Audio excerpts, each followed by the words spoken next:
नमस्कार दोस्तों, स्वागत है आपका आज के मुख्य समाचार में, जिसमें सबसे पहली और बड़ी खबर में आपको बताएंगे कि चीन के सामने खड़े नहीं होंगे लेकिन किसानों को धमकाते हैं पीएम मोदी। राहुल गांधी का मोदी सरकार पर हमला। और इसी के साथ दूसरी बड़ी खबर में आपको बताएंगे कि राहुल गांधी के हम दो हमारे दो वाले बयान पर राकेश टिकैत ने किया समर्थन। बोले 4 लोग ही चला रहे हैं देश। और इसी के साथ स्मृति ईरानी से कहा कि आप अपने घर पर ध्यान दें। और तीसरी बड़ी खबर में जिक्र होगा कि मोदी सरकार में देश दिवालिया हो गया। ये बड़ा बयान दिया है तिवारी जी ने। दोस्तों, हर एक खबर की गहराई में आपको ले जाएंगे, लेकिन दोस्तों उससे पहले अगर आपको भी ऐसा लगता है कि वाकई में किसान आंदोलन से बड़ा नुकसान होने वाला है भारतीय जनता पार्टी को, तो आप अभी इस वीडियो को लाइक कीजिए और इस लाल बटन को दबा के इस चैनल को फ्री में सब्सक्राइब करके घंटी बजाकर कमेंट में लिखिए जय हिंद। दोस्तों, रुक करते हैं तमाम बड़ी खबरों की तरफ। चीन के सामने खड़े नहीं होंगे लेकिन किसानों को धमकाते हैं पीएम मोदी, राहुल गांधी। जी हां दोस्तों, चीन के साथ सीमा विवाद के संदर्भ में केंद्र की प्रधानमंत्री नरेंद्र मोदी नीति सरकार पर तीखा हमला करते हुए कांग्रेस के वरिष्ठ नेता राहुल गांधी ने कहा कि चीन के सामने खड़े नहीं होने वाले मोदी किसानों को धमकी देते हैं, उनके लिए दीवारें खड़ी करते हैं। वहीं केंद्र के नए कृषि कानूनों के विरोध में जारी किसान आंदोलन की पृष्ठभूमि में गांधी ने कहा कि प्रधानमंत्री मोदी इन कानूनों के जरिए अपने दोस्तों के लिए रास्ता साफ करना चाहते हैं। कृषि कानून सिर्फ किसानों का नहीं बल्कि गरीबों, मजदूरों और देश की 40% जनता का मुद्दा, और कांग्रेस पार्टी इन कानूनों को रद्द करवा के ही मानेगी। राहुल गांधी ने कहा, देश के किसान मजदूरों के सामने अंग्रेज नहीं टिक पाए तो प्रधानमंत्री मोदी कौन है। चीन के साथ सीमा विवाद को लेकर भी उन्होंने आरोप लगाया कि पड़ोसी देश ने हमारी हजारों किलोमीटर जमीन ले ली है। राजस्थान के 2 दिवसीय दौरे पर आए गांधी ने शुक्रवार को राजस्थान का धान कटोरा कहे जाने वाले गंगानगर व हनुमानगढ़ जिलों में 2 किसान महापंचायतों को संबोधित किया। पहली सभा पीली बंगा कस्बे में हुई, जहां कांग्रेस नेता ने नए कृषि कानूनों को लेकर सरकार की मंशा पर सवाल उठाते हुए कहा, प्रधानमंत्री मोदी कहते हैं कि वह नए कानूनों के किसानों के लिए लाए गए हैं। ऐसे में सवाल ये है कि पूरे देश के किसान दुखी क्यों हैं? दिल्ली की सीमाओं पर लाखों किसान आंदोलन क्यों कर रहे हैं? रुख करते हैं अगली खबर की तरफ। राहुल गांधी के समर्थन में राकेश टिकैत बोले 4 लोग ही चला रहे देश। स्मृति ईरानी से कहा, अपने घर पर ध्यान दें। जी हां दोस्तों, कांग्रेस के पूर्व अध्यक्ष राहुल गांधी ने केंद्र सरकार पर बड़े आरोप लगाए। उन्होंने कहा कि 4 लोग इस देश की सरकार चलाते हैं और जो भी हो रहा है इन 4 लोगों के लिए हो रहा है। कांग्रेस के पूर्व अध्यक्ष के बयानों का किसान नेता राकेश टिकैत ने समर्थन किया है। उन्होंने एक सवाल के जवाब में कहा, हाँ यही लग रहा है कि 4 ही आदमी हैं। विपक्ष को किसान मुद्दे पर संसद में बहस करनी चाहिए। केंद्र ने किसानों के लिए कानून बनाया, जो नहीं मंजूर नहीं तो सरकार इन्हें वापस ले। उन्होंने कहा कि किसान कृषि कानूनों के खिलाफ सड़कों पर हैं। सरकार की ऐसा क्या मजबूरी है जो कानून वापस नहीं ले रही। किसान नेता राकेश टिकैत ने केंद्रीय मंत्री स्मृति ईरानी के भाषण पर भी प्रतिक्रिया दी। उन्होंने कहा कि स्मृति ईरानी खाली हैं और उन्हें भी कुछ न कुछ कहना है, इसलिए कहने के लिए कहना पड़ेगा। ईरानी जिस महाराष्ट्र से आती हैं वहां भी हालात खराब हैं, वो वहां के किसानों के लिए भी नीतियां बनाए। महाराष्ट्र में फलों का जो किसान है उनके लिए सरकार नीतियां बनाए। ईरानी को वहां जरूर ध्यान देना चाहिए जहां उनका घर है। मालूम हो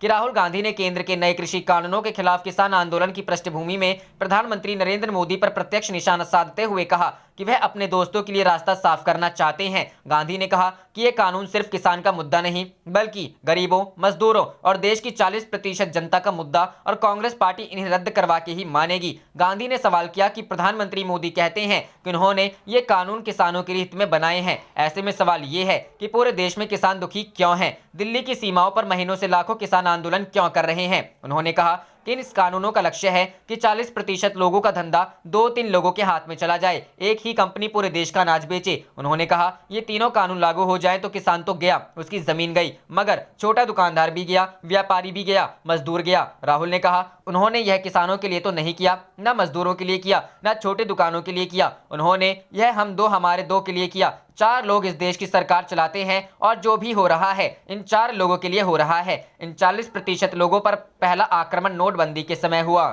रुख करते हैं अगली खबर की तरफ। मोदी सरकार में देश दिवालिया हो गया है, तिवारी। जी हां दोस्तों, सांसद मनीष तिवारी ने यहां शुक्रवार को आरोप लगाया कि नरेंद्र मोदी नीति सरकार के अधीन देश दिवालिया हो गया है और इसकी छवि को सामाजिक, राजनीतिक एवं अंतर्राष्ट्रीय मोर्चे पर बट्टा लगा है। मोहाली नगर निकाय चुनाव में पार्टी उम्मीदवारों के समर्थन में एक रैली को संबोधित करते हुए तिवारी ने कहा कि केंद्र सरकार पर अब 18 लाख करोड़ रुपए का कर्ज हो गया है।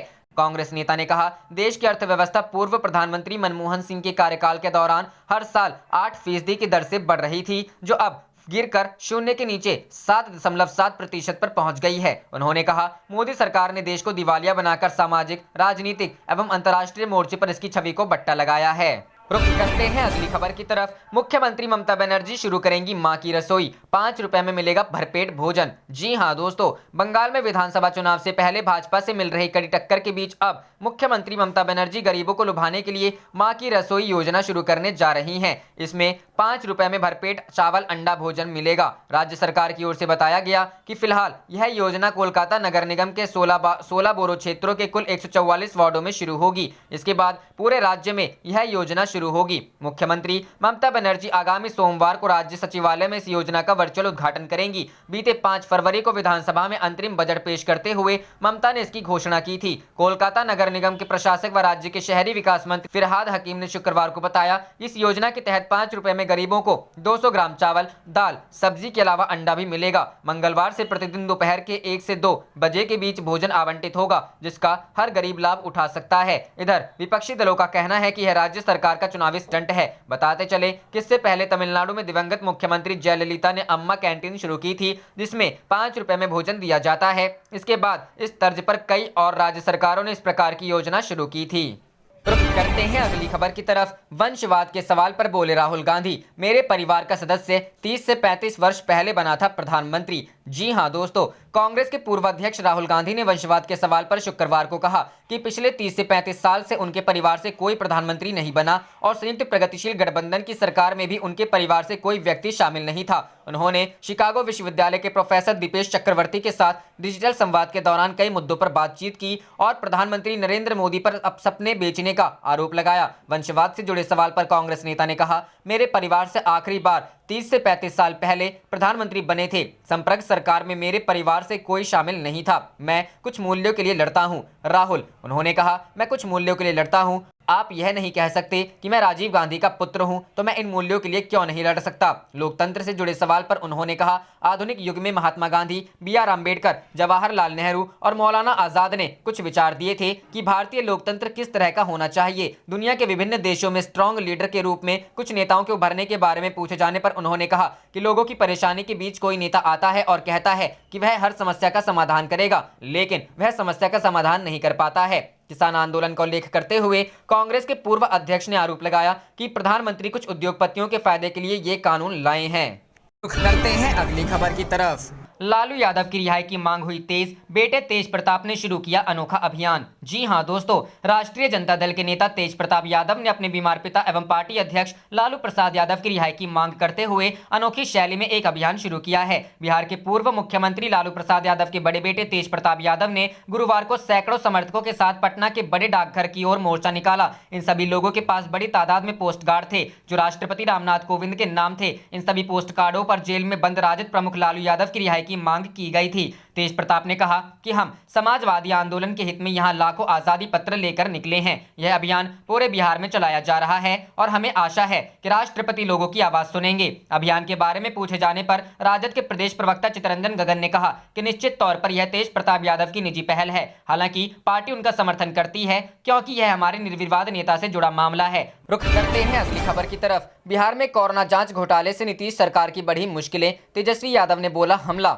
जी हां दोस्तों, बिहार के स्वास्थ्य मंत्री मंगल पांडे ने कहा है कि कोरोना जांच घोटाले में किसी को बख्शा नहीं जाएगा। इंडियन एक्सप्रेस अखबार द्वारा छापे गए खबरों का संज्ञान लेते हुए पांडे ने कहा कि जो भी खबरें छप रही हैं उसके हर बिंदु की जांच का आदेश दे दिया गया है और इस संबंध में कोई भी दोषी पाया जाएगा तो उसे छोड़ा नहीं जाएगा और उसके खिलाफ सख्त से सख्त कार्रवाई की जाएगी। हालांकि मंगल पांडे ने एनडीटीवी इंडिया से बातचीत में यह भी दावा किया कि अखबार में छपे गए ऐसे नाम हैं जिनके बारे में जांच कराने पर पाया गया कि उनकी जांच हुई है, लेकिन उनसे जब एंटीजन जांच के संबंध में फर्जी नाम और मोबाइल नंबर के बारे में पूछा गया तो उन्होंने कहा कि फिलहाल जांच की रिपोर्ट आ जाने दीजिए, अगर कोई दोषी होगा तो उसके खिलाफ कार्रवाई होगी।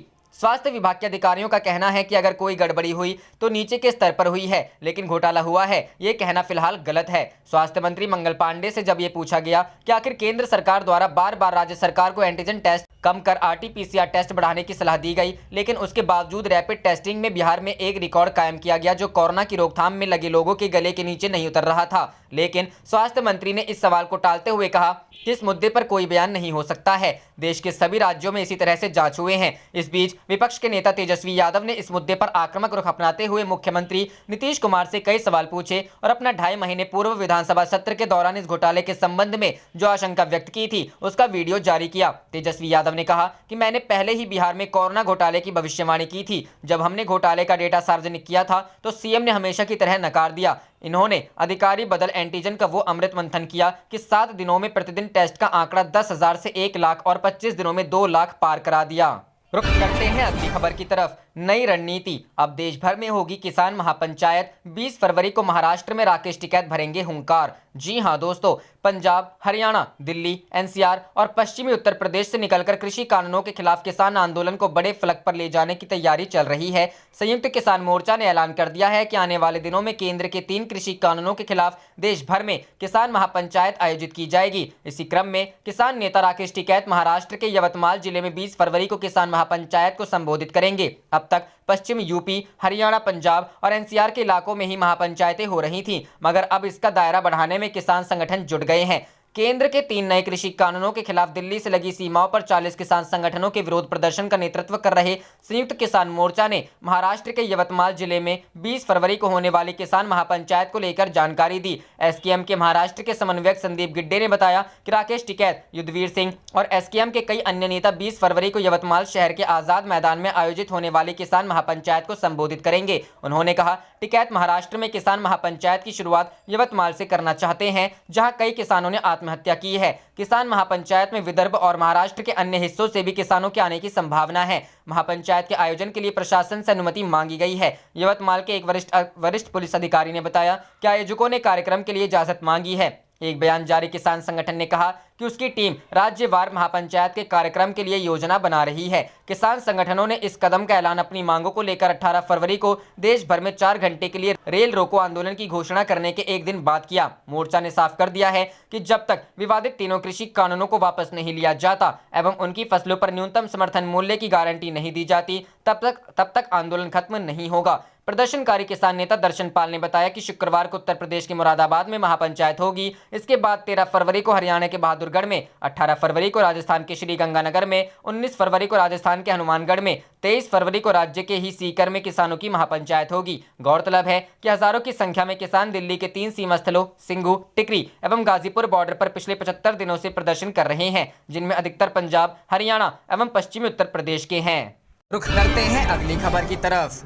तेज प्रताप यादव ने सीएम नीतीश पर बोला हमला, समझाया का खागा का मतलब। जी हां दोस्तों, राजद सुप्रीमो लालू यादव के बड़े बेटे तेज प्रताप यादव ने गुरुवार को बिना नाम लिए बिहार के मुख्यमंत्री नीतीश कुमार पर ट्वीट कर हमला बोला है। तेज प्रताप ने अपने ट्वीट में लिखा है कि का से किसान क्रेडिट कार्ड घोटाला, खा से खाद्य सब्सिडी घोटाला, गा से ग्रामीण बैंक घोटाला और घा से घोटालों के सरदार ने 15 वर्ष के अपने शासनकाल में जितना घोटाला किया है उतना तो हिंदी वर्णमाला में वर्णों की संख्या भी नहीं है। वहीं प्रदेश राजद प्रवक्ता चितरंजन गगन ने आरोप लगाया है कि राज्य सरकार ने शिक्षक बहाली को मजाक बना दिया है। सरकार की ओर से जारी नए आदेश के अनुसार सभी स्तरों के विद्यालयों में शिक्षण कार्य के लिए अवकाश प्राप्त शिक्षकों को अनुबंध पर बहाल करने को कहा गया है। विभिन्न स्तर के विद्यालयों में बड़ी संख्या में शिक्षकों के लाखों पद रिक्त हैं, पर नियुक्ति प्रक्रिया को जानबूझकर वर्षों से लटकाकर रखा गया है। इस कारण छात्रों की पढ़ाई बाधित हो रही है। आरोप लगाया कि शिक्षा के साथ बेरोजगार नौजवानों के प्रति सरकार की मंशा ठीक नहीं है। रुख करते हैं अगली खबर की तरफ। तेज प्रताप ने पिता लालू की रिहाई के लिए राष्ट्रपति के पते पर भेजे लाखों आजादी पत्र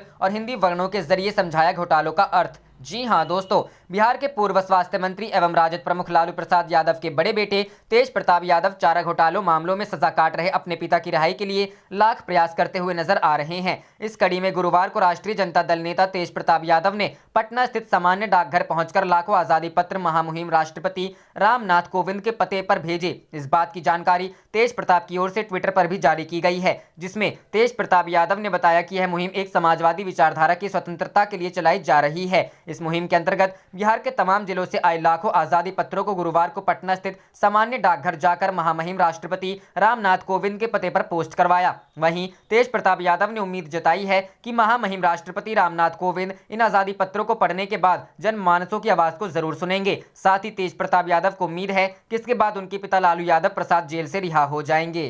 रुक करते हैं अगली खबर की तरफ। बिहार नीतीश कैबिनेट के विस्तार पर एनडीए में बवाल, घटक दलों के साथ बीजेपी जेडीयू में भी नाराजगी। जी हां दोस्तों, बिहार में पिछले साल नवंबर में विधानसभा चुनाव के बाद बनी नीतीश सरकार में पहली बार हुए मंत्रिमंडल विस्तार के बाद नाराजगी के स्वर घटक दलों के साथ साथ भारतीय जनता पार्टी और जनता दल यूनाइटेड में भी उभरने लगे हैं। ऐसे में तय माना जा रहा है कि आने वाले दिनों में इस नाराजगी के कई नए रूप सामने आएंगे। बिहार में बीते मंगलवार को मंत्रिमंडल विस्तार में 17 नए मंत्रियों को पद और गोपनीयता की शपथ दिलाई गई थी। इसके बाद एनडीए की धुरी और बिहार में गठबंधन की सबसे बड़ी पार्टी बीजेपी से भी विरोध के स्वर उठने लगे। दरअसल पटना के बाढ़ से विधायक और वरिष्ठ नेता ज्ञानेंद्र सिंह ज्ञानू ने नाराजगी जताते हुए सवर्णों की उपेक्षा, दागियों को मंत्रिमंडल में शामिल करने तक का आरोप लगा दिया। इसके बाद से ही कयास लगाए जाने लगे थे कि जेडीयू में भी देर सबेर नाराजगी उभरकर सामने आएगी। आज जेडीयू के एक विधायक ने भी नाराजगी जाहिर कर ही दी। गोपालपुर विधानसभा से जेडीयू के विधायक नरेंद्र कुमार नीरज उर्फ गोपाल मंडल मंत्रिमंडल में जगह नहीं मिलने से नाराज हैं। मंडल ने बताया कि आला कमान से आश्वासन मिला था कि उन्हें मंत्री बनाया जाएगा। हालांकि उन्होंने सीधे तौर पर नाराजगी की बात से इनकार किया, लेकिन कहा, मैं मंत्री पद नहीं मिलने पर आश्चर्यचकित हूँ। पूरे बिहार में जाति का सबसे मजबूत नेता हूँ। मेरी दावेदारी अन्य सभी विधायकों से ज्यादा मजबूत है। मंत्री बनने को लेकर आश्वस्त था। हालांकि उन्होंने आगे यह भी जोड़ा कि मुझ में ही कोई कमी रह गई होगी, तभी तो नहीं बनाया। उन्होंने बताया कि वे शीघ्र ही जेडीयू के राष्ट्रीय अध्यक्ष आरसीपी सिंह और बिहार के मुख्यमंत्री नीतीश कुमार से मिलेंगे। इससे पहले सरकार में मंत्री और एनडीए में शामिल विकासशील इंसान पार्टी के प्रमुख मुकेश सहनी ने उपेक्षा का आरोप लगाते हुए नाराजगी जाहिर करते हुए बयान दिए थे और इस मामले को लेकर बीजेपी के पूर्व अध्यक्ष और गृह मंत्री अमित शाह से मुलाकात करने की बात कही थी। इसी तरह के बयान जीतन राम मांझी की ओर से भी आए थे, लेकिन ये नाराजगी अब छोटे घटक दलों तक ही सीमित नहीं रही है। करते हैं अगली खबर की तरफ। लंबे अंतराल के बाद आज बिहार में दिखेंगे कन्हैया कुमार, पूर्णिया के किसान महापंचायत में होंगे शामिल। जी हां दोस्तों, बिहार में हुए विधानसभा चुनाव के बाद से प्रदेश की राजनीति से लगभग गायब हो चुके वामपंथी नेता और जेएनयू के पूर्व अध्यक्ष कन्हैया कुमार एक बार फिर से बिहार में दिखेंगे। दरअसल बिहार के पूर्णिया जिले में देशव्यापी किसान आंदोलन के समर्थन में महापंचायत का आयोजन किया गया है। गुरुवार को आयोजित होने वाली इस महापंचायत में वामपंथी नेता कन्हैया कुमार समेत कई अन्य दलों के नेता शिरकत करेंगे। पूर्णिया के इंदिरा गांधी स्टेडियम में आयोजित होने वाली इस किसान महापंचायत में कांग्रेस की तरफ से राज्यसभा सांसद अखिलेश सिंह शामिल होंगे। वहीं आम आदमी पार्टी के प्रदेश अध्यक्ष सुशील कुमार सिंह भी इस कार्यक्रम में शिरकत करेंगे। इस कार्यक्रम में आयोजकों ने किसान संगठन से जुड़े अन्य बड़े नेताओं समेत किसानों के आने का भी दावा किया है। बिहार में लंबे अंतराल के बाद होने वाले कन्हैया कुमार के इस कार्यक्रम पर सभी की निगाहें हैं। बिहार की बेगूसराय सीट से लोकसभा चुनाव में मिली हार के बाद से कन्हैया कुमार राज्य की राजनीति में उतने सक्रिय नहीं दिखे हैं। बिहार विधानसभा चुनाव के दौरान भी कन्हैया की सक्रियता महागठबंधन के लिए काफी कम थी, जिसको लेकर विरोधियों ने भी उन पर सवाल खड़े किए थे। आप देख रहे थे आपका अपना चैनल जय हिंद जय भारत।